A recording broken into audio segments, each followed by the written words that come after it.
Angels and archangels may have gathered there. Cherubim and seraphim thronged the air. But his mother only, in her maiden bliss, worshipped the beloved with a kiss.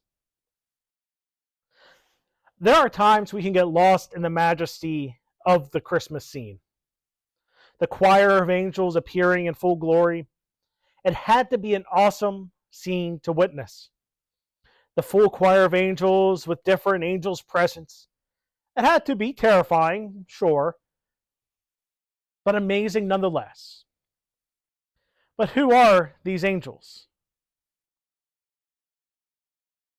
If we look at Isaiah chapter 6, verse 2, we get a description of the seraphim. As Isaiah notes, they each had 6 wings, which had to be interesting to see, if not a little troubling. As Isaiah continues his calling narrative in chapter 6, verse 4, when the seraphim speak, the temple shook. Now, I have been yelled at a good bit in my life. My parents, my spouse, drill sergeants, you name it.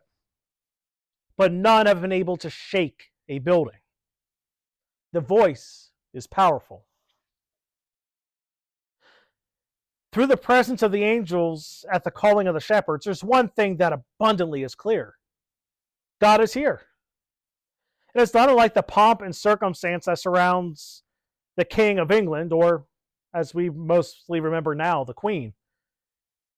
If you see the opening of Parliament or the changing of the guard at Buckingham Palace, or one of the royal weddings or the royal funeral last year, we can see that they're full of ceremony, all of which is made to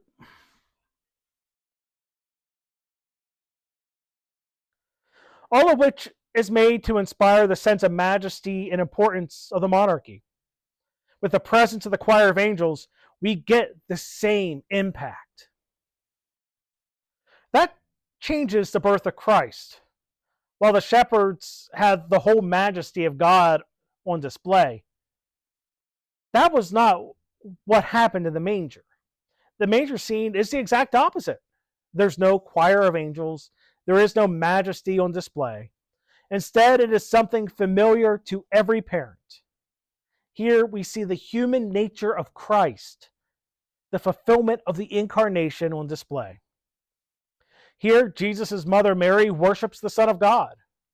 The child she knew was God on earth. She doesn't bow down, however. She doesn't give a financial offering. There's no animal sacrifice here. Instead, she gives the gift that is both powerful and special. Mary kisses her son. In one way, she did what mothers do at the birth of their children. They kiss them. At the same time, it's an offering to God, a gift of love. We are also seeing something about the nature of God in all of this. We see the heavenly majesty of God, and we see the earthly Son of God, God incarnate, as a person on earth. This is something we need to remember as we move into Christmas. That this little baby is so much more than a little baby, but our Savior.